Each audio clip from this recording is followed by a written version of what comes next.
fora. Mas já que a gente está falando sobre essa proposta dos senadores, vamos ouvir o senador José Aníbal, do PSDB de São Paulo, porque ele é que está tocando o texto, ele é autor do texto junto com os outros dois senadores. Senador, bom dia, obrigada pela presença do senhor aqui com a gente no Conexão. Bom dia, obrigado pelo convite, bom dia a você e bom dia ao Burnier.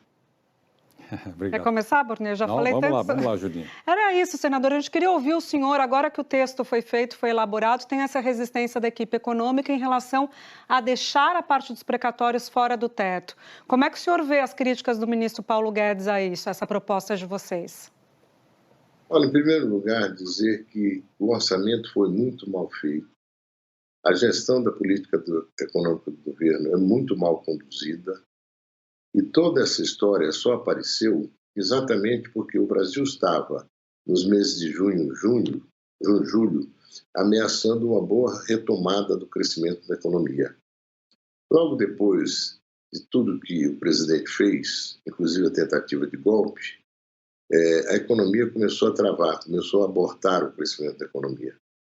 A perda de renda dos brasileiros se intensificou, sobretudo os brasileiros que têm a renda média de R$2.000 ou menor ou não tem renda nenhuma.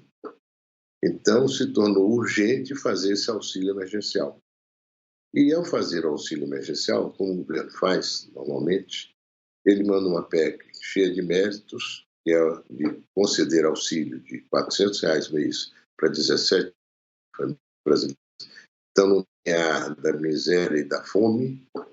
Nós vimos agora mesmo as filas. O benefício pago agora é de apenas R$217, ainda não é o tal auxílio emergencial, é ainda dentro do Bolsa Família. R$217 é uma cesta básica que não pode ter flexibilidade, né? Os preços subiram muito. Mas, enfim, em função disso, mandou esse projeto. No meio desse projeto, eles fizeram mudanças de toda a natureza. Eles criaram espaços, é tão verdadeiro isso, eles criaram espaços para aquilo que o presidente disse lá fora. Vou dar reajuste de salário, vou fazer isso, vou fazer aquilo. Ele não está focado no Auxílio Família. O Auxílio Família passou a ser para eles, para a equipe econômica, para ele a equipe econômica, e para a Câmara, um procedimento que pode novamente recuperar esse orçamento secreto, que são bilhões de reais que não tem nenhuma transparência, não se sabe para onde vão, e por que vão e com que propósito.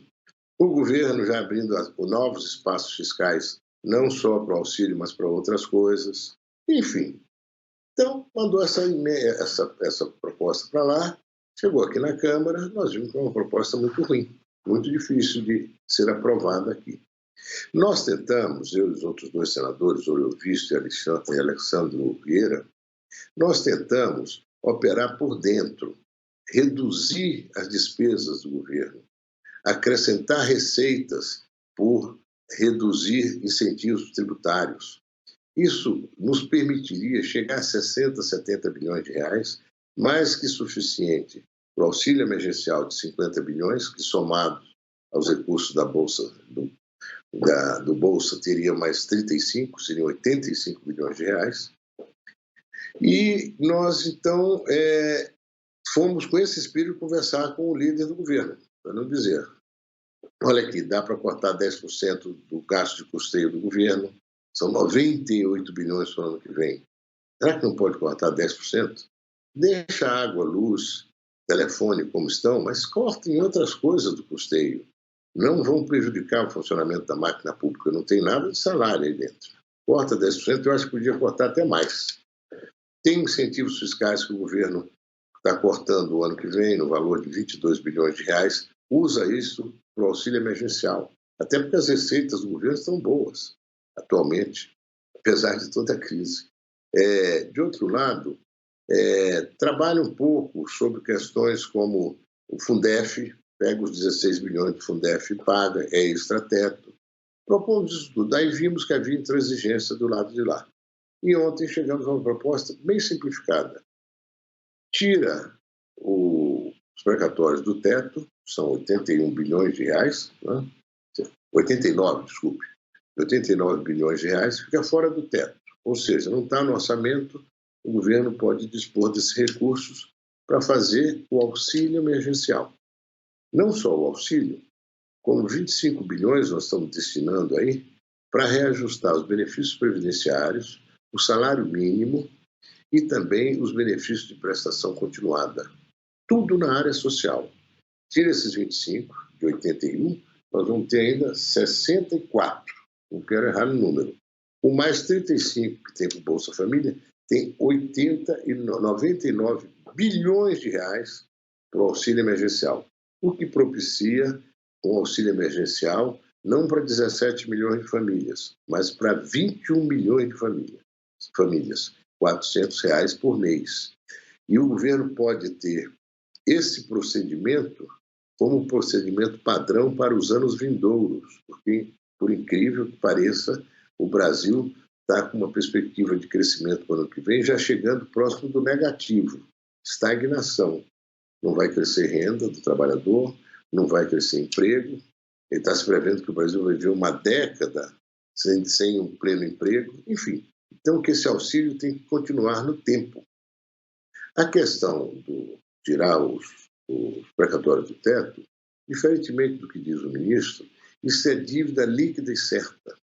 O ministro que vem da área financeira, que conhece bem essa questão de investimentos, investidores, pelo menos todos nós supomos que conhece, ele devia saber que, ao não pagar dívida líquida e certa, o investidor deixa de confiar no governo.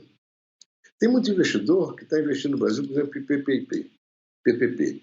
Essas PPPs têm um aval do governo federal.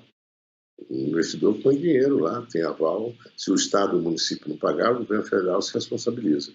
Quando eles veem o governo federal quer dar calote até em dívida interna, e agora estão com a história de que, não, os precatórios de milionários, conversa fiada.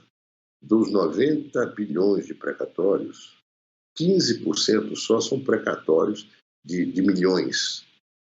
85% dos precatórios são previdenciários, trabalhistas, pequenas desapropriações, pequenas e médias desapropriações, gente que está há 20 anos esperando receber. Quer fazer um pente fino nos precatórios milionários? Façam! Eu acho que já deviam ter feito. Eu tenho um projeto que eu encaminhei aqui que coloca nos riscos fiscais do orçamento a questão dos precatórios. Obriga o governo a mostrar o que ele vai ter que pagar no próximo ano, no ano seguinte, para a gente ter uma noção. E além de fazer pente fino nos precatórios de alto valor, faz também, o que é mais objetivo ainda, uma negociação que vai prescindir de moeda sonante. O governo tem muitos créditos a receber, o governo tem muitos terrenos que ele pode negociar, e não são poucos. O governo pode chamar a Júlia, que tem um precatório, e o Burnier, que tem uma dívida, e o Burnier diz, tudo bem, eu pago a minha dívida com o governo, que é de 100 mil reais, se o governo me der um desconto de 20%. Aí eu pago 80 mil para o governo, que é o precatório que a Júlia tem. Então eu pago o precatório da Júlia com os 80 mil reais que eu vou ter que pagar para o governo, com um deságio de 20%. Também pode fazer o contrário, pedir que a Júlia faça um deságio no precatório dela, dependendo do valor. O governo tem várias possibilidades de negociar esses precatórios com transparência. Não fez, porque falta iniciativa. A equipe econômica, há pouco tempo atrás, uma boa parte dela renunciou. O governo está perdendo as condições de gerir a economia. O fato é que nós temos expectativa de uma boa discussão aqui no Senado. Na segunda-feira tem uma audiência pública às 14h no plenário do Senado e na terça ou quarta-feira essa matéria vai para a Comissão de Constituição e Justiça. Senador, bom dia para o senhor, Burnier. Eu pergunto para o senhor o seguinte, estava claro que havia um interesse muito mais eleitoreiro nessa proposta da PEC do que um interesse mesmo em resolver a questão dos famintos e as pessoas que estão precisando desse auxílio que substituiu o Bolsa Família, o Auxílio Brasil. O senhor acha que com essa proposta que vocês estão fazendo, se ela for aprovada no Senado, Vocês acham que vocês conseguem tirar essa parte eleitoreira da PEC e deixar só a parte que realmente é necessária, que é pagar o que deve e dar o dinheiro às pessoas que precisam? E ainda emendo a segunda pergunta. O senhor acha que, passando no Senado, seus colegas da Câmara vão aceitar essa mudança? Olha, Cunha, eu até mencionei isso aqui. Não tem nenhuma margem de manobra na nossa proposta. Zero. Zero, zero. Ela só vai focar no auxílio emergencial, que são 35 bilhões mais 64 bilhões da tirada dos precatórios do teto, e mais 25 bilhões para o governo corrigir o orçamento do ano que vem, incluindo o reajuste da Previdência, do salário mínimo e do benefício de prestação continuada. Ou seja, não tem margem, a margem é zero. O que nós estamos colocando adicional é maior do que está previsto pelo governo, 50 bilhões, nós estamos colocando 64. O que é adicional aí vai permitir 64 mais 35 que estão no Bolsa Família, 99 bilhões, vai permitir atender 21 milhões de famílias com o benefício, auxílio de R$ 400 por mês, não os 17 milhões previstos pelo governo. O nosso foco é esse desafio, essa vergonha que o Brasil tem que procurar amparar de qualquer maneira. Não é criando espaço para orçamento, como é que chama isso? Emenda de orçamento. Isso não tem transparência nenhuma, não é? Então, o que nós estamos deixando muito claro na proposta é pagar os precatórios e todo esse recurso ser destinado 25 bilhões para os reajustes que não estão no orçamento da Previdência, do salário mínimo e da benefício de prestação continuada. Os outros recursos que sobram dos 91 dos precatórios são 64 bilhões, que junta com os 35 do Bolsa Família, tem 99 bilhões exclusivamente para esse fim. Eu acho que essa proposta é simples. Eu vi o senador Otto Alencar falando, não, mas a gente paga só 40 bilhões dos precatórios e os outros 50 joga para 2023. O ano que vem já estão previstos, parece que 100 bilhões de precatórios. O governo fala até mais, mas eu prefiro ficar no 100. Mais 50 que eles vão jogar agora para 2023, então em 2023 seriam 150 bilhões de precatórios. Esse número é uma bola de neve, vai crescendo ao longo do tempo. O que o governo tem que fazer é esse mecanismo que resolve definitivamente a questão dos precatórios, pente fino sobre os precatórios mais elevados, ver se houve algum crescimento desproporcional de correção do que seja desses precatórios. Muitas vezes já foi identificado fraudes aí, contas mal feitas, embora tudo isso tenha passado por várias instâncias do judiciário. Mas às vezes passa, né? Então faça um pente fino nisso aí e negocie, estabelece uma câmara de compensação, aquilo que eu expliquei, você com precatório ou com uma dívida e a Júlia com precatório, e o governo administrando isso, né? O governo favorecendo que você pague a sua dívida para pagar o precatório da Júlia. Isso é uma coisa que tem que ser feita. Senador José Aníbal, bom dia, Leilane aqui do Rio. Senador, eu vou insistir na questão que o Burnier colocou e botando aí um foco específico nas emendas de relator. A gente está no ano pré-eleitoral, a gente sabe o quanto os seus pares prezam por essa emenda para o ano que vem, né? Eu lhe pergunto, o senhor vê condições reais disso passar no Senado e depois ser confirmado pela Câmara? Olha, Leilane, aqui a nossa proposta é zero para esse tipo de emenda. Emenda de relator é orçamento secreto, sem nenhuma transparência. Zero. Eu tenho conversado com muitos senadores. Meu entendimento, pelo menos os que falam, são contrários a essas emendas de relator. vários com quem eu falei. O senador Otto Alencar não tocou nesse assunto, mas eu acho que muito provavelmente ele também é contrário a isso. Eu acho que esse mecanismo é difícil de ser aprovado aqui no Senado, mas os que se manifestam, os que falei uma parte só do Senado, né? Eu não sei como é que isso vai evoluir.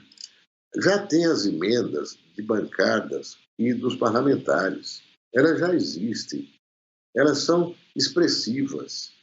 Agora, querer transformar o processo eleitoral numa moeda e você troca com prefeitos e gestores municipais e ajudando também vereadores e querendo criar currais eleitorais modernos, digamos, currais eleitorais da inteligência artificial, da quarta revolução, da robótica, é realmente inaceitável. É aquela velha fórmula do coronelismo, enxada e voto. Um grande brasileiro escreveu esse livro em 1948, foi ministro do Supremo e foi cassado pela ditadura. Agora, em vez dos coronéis, nós seríamos os prefeitos, né, os vereadores, a emenda e o voto. Não é possível.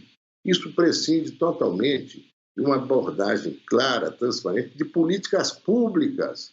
Essa é a nossa responsabilidade aqui. Impressionante isso, como nós estamos conseguindo votar algumas matérias que só interessam aos próprios parlamentares, ou aqueles interesses que têm capacidade de fazer grande lobby sobre o parlamento, corporações, lobistas de toda ordem.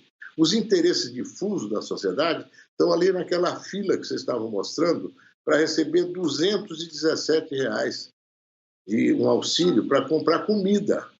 Mas esses interesses não têm presença no parlamento.